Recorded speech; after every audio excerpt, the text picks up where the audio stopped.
오늘은 로마서 12장 10절로 13절의 말씀을 통해서 영원한 소망으로 기뻐하고 감사하라라는 제목으로 좀 말씀을 나누려고 합니다.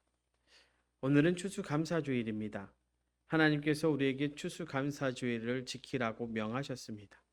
이게 추수감사주일을 이렇게 생각하면서 오늘 새벽에 한번 내가 가장 감사한 게 올 1년 동안 무엇이었을까? 이런 생각들을 하면서 감사의 제목들을 이렇게 한 세 가지 정도 적어봤습니다.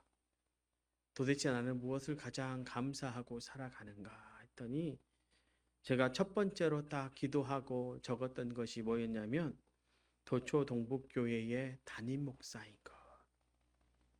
이것이 제 첫 번째 감사더라고요. 별로 안 좋아하시네요. 네. 도초 동북교회 담임 목사인 게 너무 감사하다. 두 번째 뭐라고 적었냐면 성도들이 잘 되는 것을 나의 잘됨으로 고백하게 하신 것.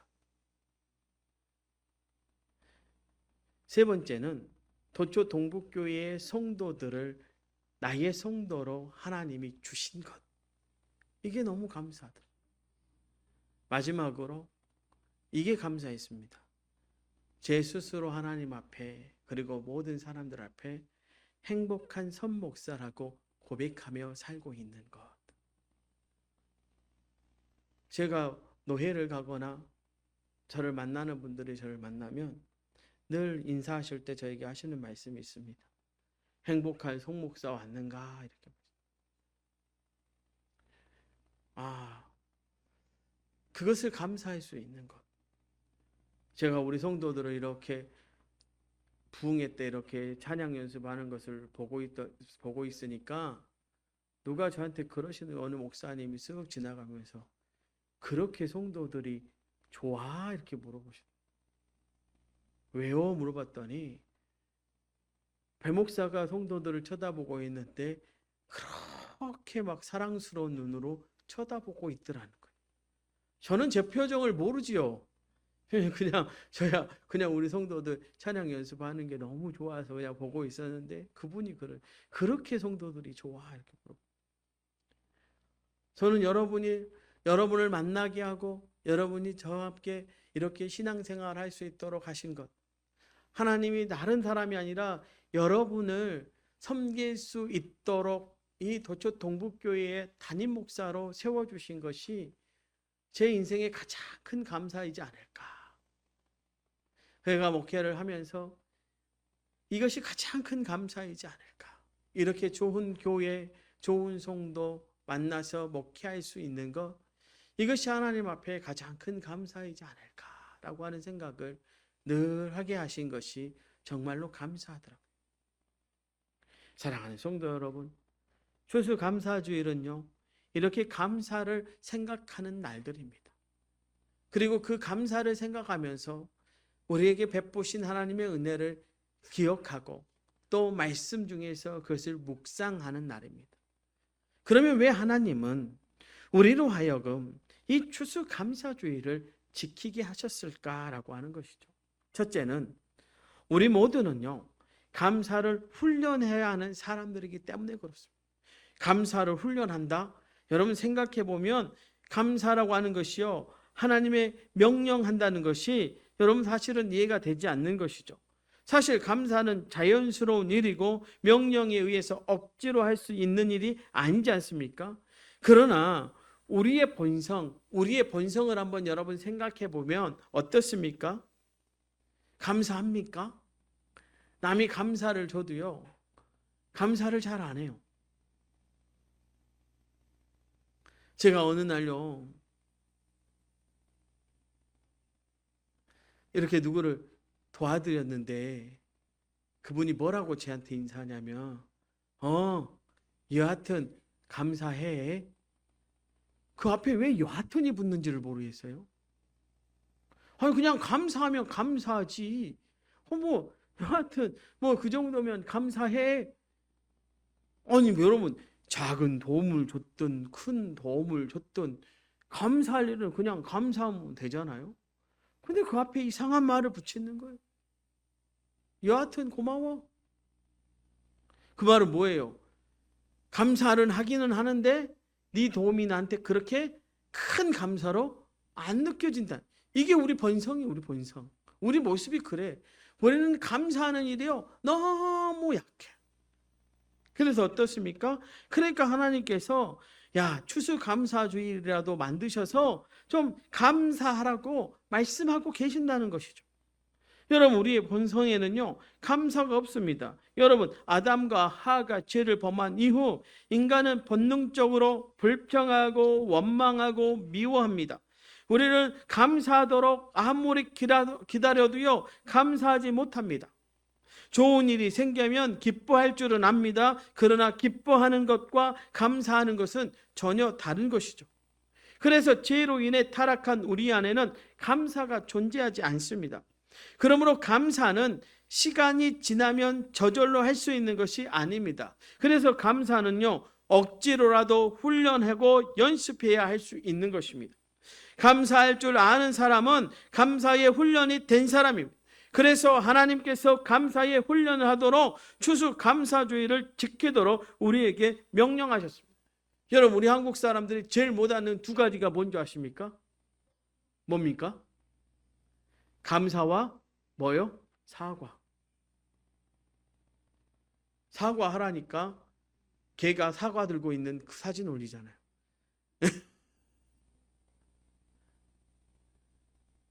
특별히 남성들은요 사과를 잘해요 못해요? 사과를 먹기는 잘 먹는데 사과는 잘 안 해. 그죠? 그 여성들이 왜 속상해요? 좀 사과 한마디 해주면 되는데, 여보 미안해 이 한마디 해주면 되는데 그게 잘 안 돼. 그럼 저는 잘할까요? 저도 그게 잘 안 돼. 성도들한테는 잘 되는데요 아내한테는 잘 안 돼. 늘 내가 잘하고 있는 것 같고 옳은 것 같아. 그래서 저도 감사가 잘 안 되는 사람 중에 한 사람입니다.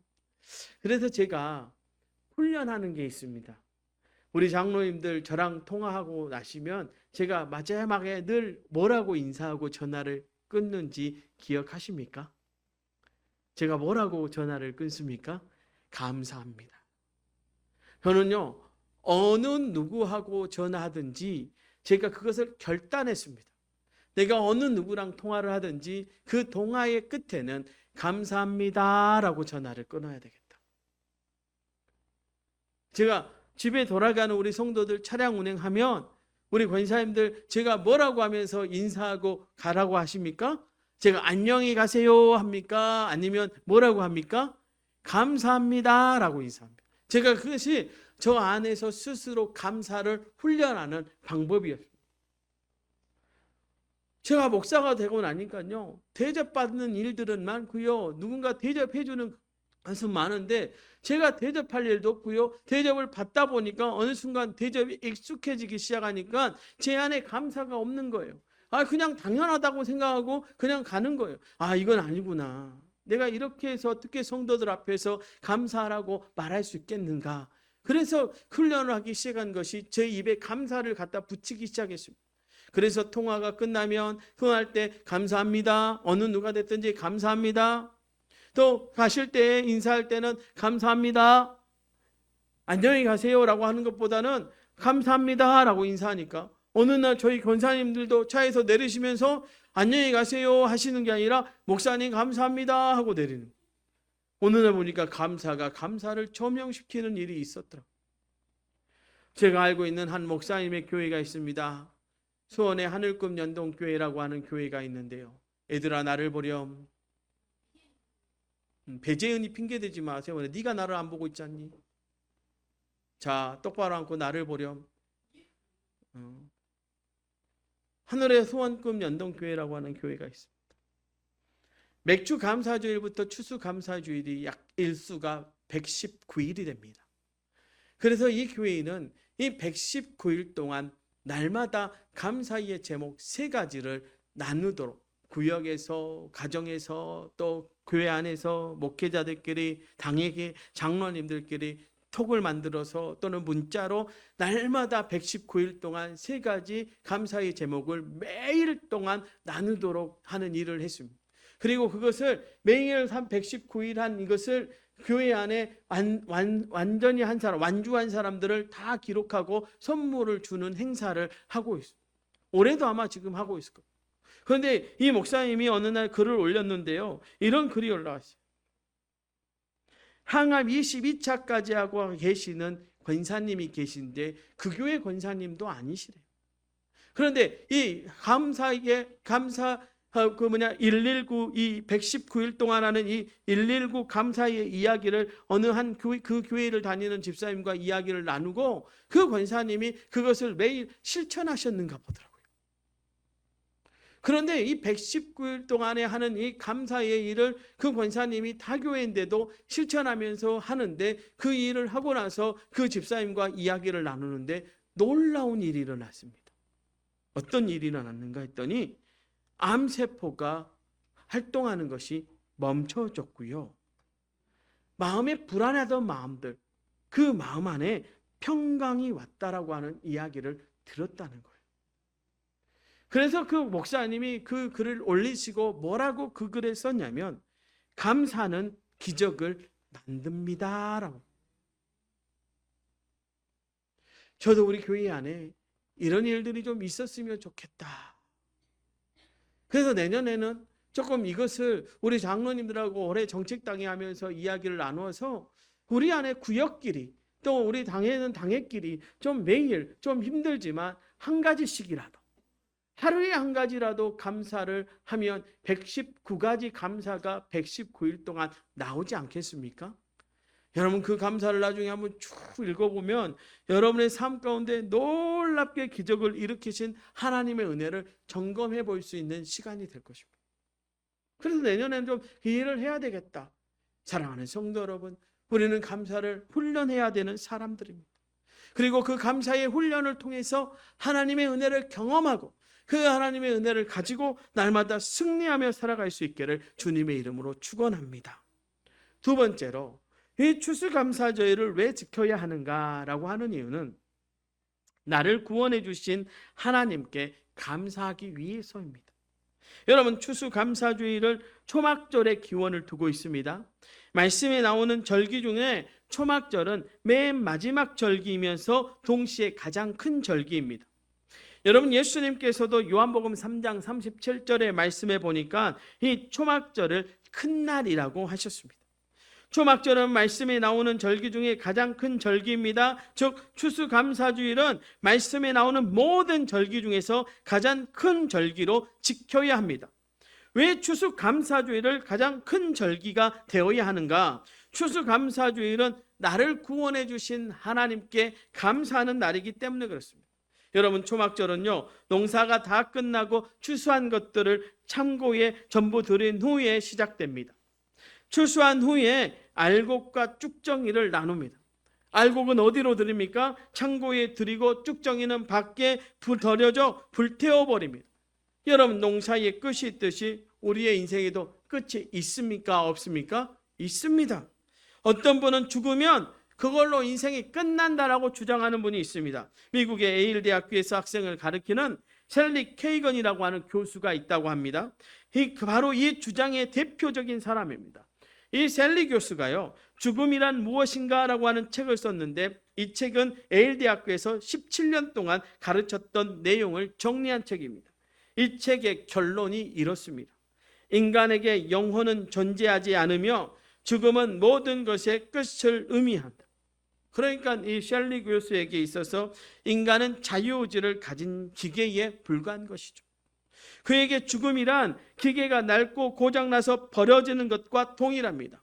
그에게 죽음이란 모든 것이 끝나고 버려져서 없어지는 기계에 잊혀지는 것으로 말하는 것이죠. 그러나 그의 주장은 여러분 터무니없는 궤변에 불과하다는 사실입니다. 여러분 농사만 지어봤어도 이런 주장을 하지 않을 것입니다. 여러분 농사가 끝나면 곡식들은 알곡과 쭉정이로 나누어져 새로운 삶을 살게 됩니다. 우리의 인생의 끝에도 통일한 일이 일어납니다. 말씀은 분명히 이 사실을 우리에게 알려줍니다. 예수를 믿고 제사함을 받은 영혼은 천국에 가게 되고, 제사함을 받지 못한 영혼의 끝은 우리는 너무나 잘 알지 않습니까?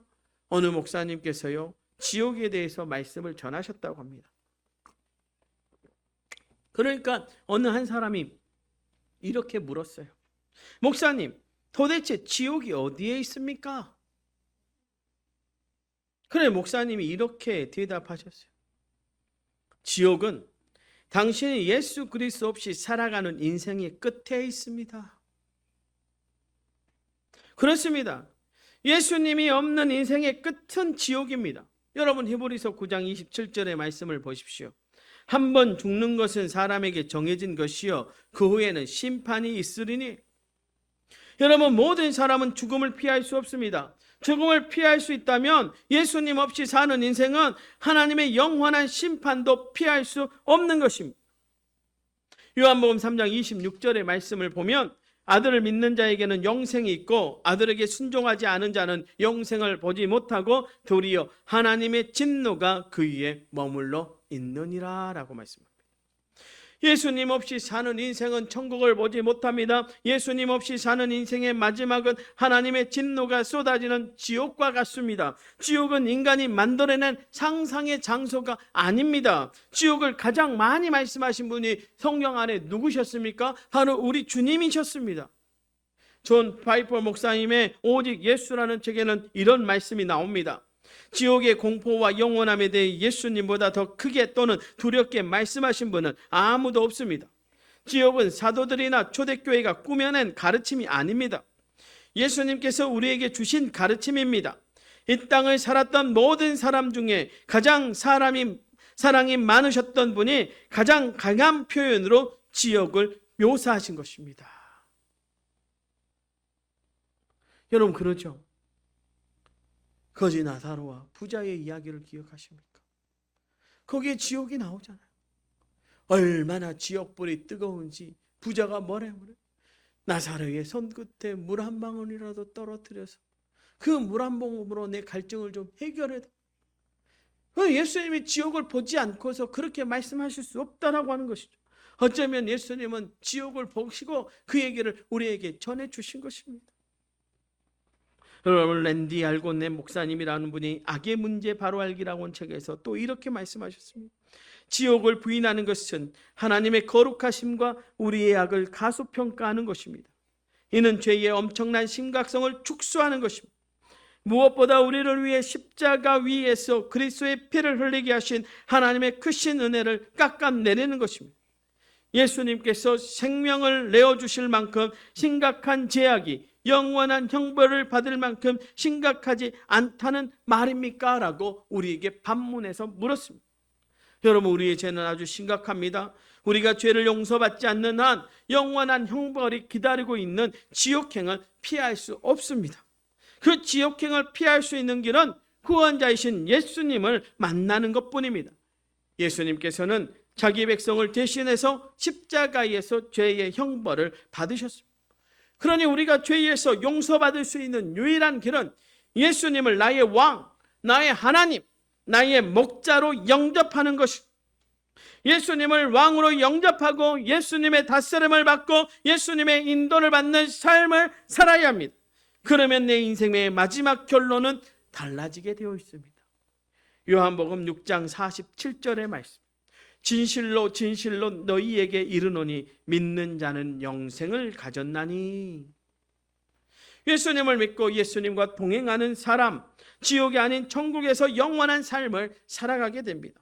예수님과 동행하는 사람에게는 천국에서 살아갈 삶을 소망하게 됩니다. 그런 면에서 추수감사주일은요, 내 인생의 마지막 날을 생각하는 날이라는, 예수님의 은혜로 내 인생의 결론이 지옥이 아니고 천국임을 기뻐하고 감사하는 날입니다. 오늘 본문 12절도 우리에게 이렇게 말씀하지 않습니까? 소망 중에 즐거워하며 환난 중에 참으며 기도에 항상 힘쓰며 라고 말씀합니다. 여러분, 그리스도인에게는 어떤 소망이 있습니까? 우리 인생의 결론이 천국이라는 소망입니다. 우리가 예수님을 나의 왕으로 모시고 예수님의 다스림을 받고 예수님의 인도를 따르는 삶을 살아간다면 그 삶을 살고 있기에 우리의 인생의 결론은 천국입니다. 그래서 우리는 환난 중에도 참고 기뻐하며 감사합니다. 기도할 제목이 많아도 기쁘고 감사합니다. 나에게 영원한 천국의 삶이 기다리고 있기 때문입니다. 아니, 이미 우리는 그 천국을 살고 있기 때문에 그렇습니다. 우리가 가게 될 천국은 우리의 상상 속에 있는 장소가 아닙니다. 실제로 가게 될 장소입니다. 워인 리처의 목사님의 책이 담긴 당신이 죽은 1분 후에라고 하는 책에 이런 간증이 나오더라고요. 미국의 아이오와주에서 목회하시는 샌드본 목사님께서 임종을 앞둔 어느 한 여자 성도를 신방하셨답니다. 그녀가 침대에 기대어 먼 곳을 바라보면서 이렇게 말하고 있었습니다. 이제 곧 문이 열리면 저는 들어갈 거예요. 잠시 후에 그녀는 실망한 표정으로 이렇게 말했습니다. 저보다 마미애가 먼저 들어갔네요. 하지만 저도 곧 들어갈 거예요. 잠시 후에 그녀는 다시 이렇게 말했습니다. 저보다 그랜파가 먼저 들어갔네요. 다음에는 확실히 제 차례일 거예요. 그녀는 다시 잠잠해졌습니다. 시간이 흘러 목사님이 다른 일정이 있어서 끝까지 그 자리를 지키지 못했습니다. 목사님께서 떠나고 난 후에 그녀도 조용히 하나님의 부름을 받았습니다. 목사님은 장례를 치르는 과정에서 이 여성이 말했던 도대체 마미에와 그랜파가 누구인지 궁금했습니다.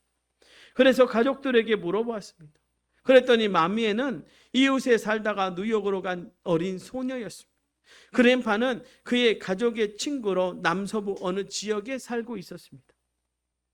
목사님은 두 사람이 어떻게 되었는지 수소문 끝에 알게 되었습니다. 두 사람은 이 여인이 죽은 9월 16일 아침에 모두 죽었다고 하는 것. 죽음은 끝이 아닙니다. 죽음 이후에는 두 종류의 삶이 분명히 우리 앞에 기다리고 있습니다. 천국의 삶과 지옥의 삶입니다. 예수님을 믿는 자들에게 소망은 인생의 끝에 천국의 삶이 기다리고 있는 것입니다. 이 루처 목사님은 당신이 죽은 1분 후에라는 제목에 대해서 이렇게 설명합니다. 죽음의 커튼대로 들어선 1분 후에 우리는 두 팔 벌려 우리를 환하게 하시는 그리스도를 만나든지 아니면 세상에서는 결코 알지 못했던 어둠을 처음으로 보게 될 것입니다. 어느 쪽이든 우리의 미래는 돌이킬 수 없을 것이며 영원히 변하지 않을 것입니다. 여러분, 우리 모든 그리스도인들에게 두 팔 벌려 우리를 환영하시는 예수 그리스도의 천국이 예비되어 있습니다. 믿음의 길을 걸어가면서 힘들고 괴로운 일이 많아도 기쁘고 감사해야 하는 이유가 무엇입니까? 바로 우리에게 주어진 이 천국의 소망 때문일 줄로 믿습니다. 모든 그리스도인들에게 찬란한 영광과 승리가 기다리고 있습니다. 그래서 믿음의 길을 걸어가면서 어려운 일을 만나도 기뻐하고 감사하는 삶을 살아야 할 줄로 믿습니다. 마지막으로 왜 우리는 이 추수감사주의를 지켜야 합니까? 하나님께서 이 땅에서도 필요한 것들을 공급해 주시며 우리를 먹이시고 돌보시기 때문에 그렇습니다. 여러분, 현대 추수적인 이 추수감사, 지금의 추수감사주일의 시작은 미국에서 시작되었습니다. 박해를 피해 신앙의 자유를 찾아 미국을 건너온 청교도들이 그 시작입니다. 여러분, 종교개혁의 바람이 심하게 휘몰아쳤던 유럽에서 영국에도 종교개혁이 온전히 이루어지기를 간절히 바라던 사람들이 있었습니다. 이들은 영국 성공회가 온전한 개혁을 이루지 못하고 절반쯤의 개혁에 그쳤다고 생각했던 사람들입니다. 그래서 온전한 개혁이 이루어지도록 국왕에게 많은 건의를 했습니다. 그런데 국왕은요, 청교도들의 이 건의를요, 자기를 향한 비판으로 생각했던 것입니다. 그래서 어떻게 해요? 영국 국왕들은 청교도들을 핍박하기 시작했습니다. 그래서 이 청교도들은 온전한 신앙의 개혁을 이루기 위해서 배를 타고 미국으로 건너오게 되는데 1620년 청교도 중에 한 무리가 이 메이플라워호를 타고 미국으로 오게 됩니다. 이 180톤의 작은 배에 148명의 사람이 타고 항해를 했습니다. 그들이 드디어 1620년 12월 26일에 미국에 도착하게 됩니다. 큰 꿈을 갖고 미국에 왔지만 그들을 기다리고 있었던 곳은 혹독한 추위와 배고픔입니다. 그의 겨울의 추위와 굶주림 그리고 전염병으로 44명이 죽음을 맞게 됐습니다. 이듬해 봄에 이들이 밭을 개간해서 영국에서 가져온 씨앗을 심어 농사를 했습니다. 그런데 기후 조건이 맞지 않아서 곡식들을 거두는데 실패하게 됩니다. 청교도들은 다시 찾아온 겨울, 그 추위와 굶주림 앞에서 두려움과 불안함에 떨었습니다. 이때 이들이 할 수 있었던 것은 하나님께 간절히 기도하는 것 외에 아무것도 없었다. 그런데 어느 날요, 2명의 인디안들이 이들을 찾아왔습니다. 주장 사모셀레드와 수구 안도라고 하는 사람이었습니다. 물론 그들은 이 청교도들에게 농사하는 법을 가르쳐주고 씨앗도 주었습니다. 그래서 청교도들은 옥수수, 감자, 호박을 재배하게 됩니다. 그리고 그의 풍성한 수확을 거두고 인디언들을 초대해서 9일 동안의 추수감사 예배와 함께 추수감사 축제를 열게 됩니다. 바로 이것이 현대 추수감사주일의 시작입니다. 여러분, 우리들에게 천국만 예비되어 있는 것이 아닙니다. 하나님께서는 이 땅에서도 우리를 도우십니다. 우리들이 먹고 살 수 있도록 필요한 것들을 공급해 주십니다. 우리는 이 땅에서 하나님의 큰 도움을 받으면서 삽니다. 시편 100편 3절의 말씀입니다. 여호와가 우리 하나님이신 줄을 너희는 알지어다. 그는 우리를 지으시니요 우리는 그의 것이니 그의 백성이요 그의 기르시는 양이로다 라고 말씀하고, 여러분, 하나님은 우리 이 땅에서도 먹이시고 입히시고 돌보시는 우리는 하나님의 양들입니다. 이 추수감사주일은 이 땅에서도 필요한 것들을 공급해 주시는 하나님의 은혜에 감사하는 날입니다. 여러분이 앞에 강단에 놓여져 있는 것을 보십시오. 누가 주신 것입니까? 하나님이 주신 것입니다. 우리가 생각할 수 없을 정도의 은혜를 하나님은 우리에게 날마다 공급해 주십니다. 그러니 우리는 늘 그 은혜에 감사하며 살아야 되지 않겠습니까? 여러분, 주기도문에 뭐라고 기도합니까? 일용할 양식을 주시옵시고. 그런데 한번 여러분 보십시오. 여러분, 우리 하루의 삶이 굶주림에 살아가고 있습니까? 날마다 채우시는 은혜 중에 살아가고 있습니까? 한 1년 한번 쭉 돌아보십시오. 돌아보면 다 은혜였다. 제가 좋아하는 책 제목이 있습니다. 돌아보았더니 모든 것이 은혜였다. 내 삶을 돌아봤더니 다 은혜였다는, 때때마다 도우시고 때때마다 채우시고 때때마다 함께 하시고 때때마다 들어주시고 때때마다 이루시고 때때마다 공급해 주시는 하나님의 은혜가 저와 여러분의 삶 가운데서 단 하루도 떠나지 아니하고 있었다는 사실, 그것이 오늘 우리가 추수감사주일을 보내면서 하나님 앞에 감사해야 될 가장 큰 감사일 줄로 믿습니다. 바로 이 날이 그 은혜의 날입니다. 그래서 오늘 우리는 감사를 훈련합니다. 그리고 구원의 은혜를 기뻐하고 감사합니다. 매일 우리를 돌보시는 하나님의 은혜를 생각합니다. 사랑하는 성도 여러분, 이 한 주간도 그 소망과 기쁨으로 하나님의 은혜를 전심으로 감사하며 살아가는 우리도 조동복교의 귀한 성도님들 되시기를 주님의 이름으로 축원합니다.